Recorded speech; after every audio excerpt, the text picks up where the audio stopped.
யோபு கிட்ட மோசே கிட்ட எப்படி பேசினாரா? சிநேகிதனை போல பேசினாரா? அல்லேலூயா. அப்படிப்பட்ட மோசே ஒரு தப்பு பண்ணும்போது கானானுக்குள்ள மோசேயை அனுப்பல கர்த்தர். அல்லேலூயா. கண்டிக்கிற சிநேகிதன் இயேசு. அல்லேலூயா. அல்லேலூயா. இந்த சிநேகிதன் என்ன பண்ணுவாருமா? நம்ம நண்பன் கூட கெட்டு போன யாரும் நினைப்போமா? நம்ம கூட இருக்கும் 10 பேருப்பா, 10 நண்பர்கள் நம்ம கூட. அந்த 10 நண்பர்கள் கெட்டு போன நம்ம நினைப்போமா?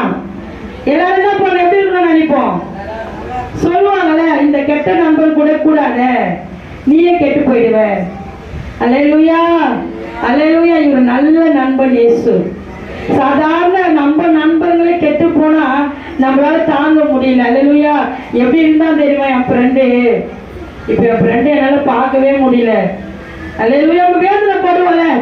இப்ப நல்லா நம்ம பழகிட்டு ஒருத்தர் நம்ம முன்னாடி கெட்டு போய் உட்கார்ந்தாங்க, நம்மளால பார்க்க முடியுமா? அது நம்மளாலே பார்க்க முடியாது. அப்ப ஏசப்பாவை அறிஞ்சு அவர் எப்பேற்பட்ட தெய்வம் தெரிஞ்சு விழுந்து போறவங்க அவர் எப்படி பார்ப்பாரு? கொஞ்சம் யோசித்து பாருங்களேன். என் பிள்ளை பாவத்துல போயிடுச்சு, என் பிள்ளை அக்கிரமத்துல போயிடுச்சு, என் பிள்ளை மீறி போயிடுச்சுன்னு சொல்லி நம்ம மேல கரிசனையா இருந்து நம்ம அதுல இருந்து நம்ம மீட்டு எடுக்கிறவர் தான் இயேசு. அல்லேலூயா. எப்படின்னா போன விடுறோம் பிசாசு. ஆனா நம்ம அப்பா என்ன பண்ணுவோம்? நம்மளை தேடி தேடி தேடி நல்ல சிநேகிதன். அல்லேலூயா. அப்ப நம்ம கிட்ட இருக்கிற குறைகளை எல்லாம் நம்ம என்ன பண்ணணும்? மாத்திக்கணும். கெட்ட வார்த்தை பேசுறது என்ன பண்ணணும்? நம்ம மாத்திக்கணும். அல்லேலூயா. அப்ப மாற்றும் போது எல்லா சுபாவங்கள் மாறும் போது இவருடைய சுபாவம் நமக்குள்ள வர ஆரம்பிச்சிடும்.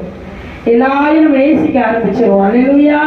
எல்லாருமே அன்பு வைக்க ஆரம்பிச்சிருவோம். அந்த கசப்பு இல்லாத ஒரு அன்பை நம்ம வைக்க ஆரம்பிச்சிருவோம்.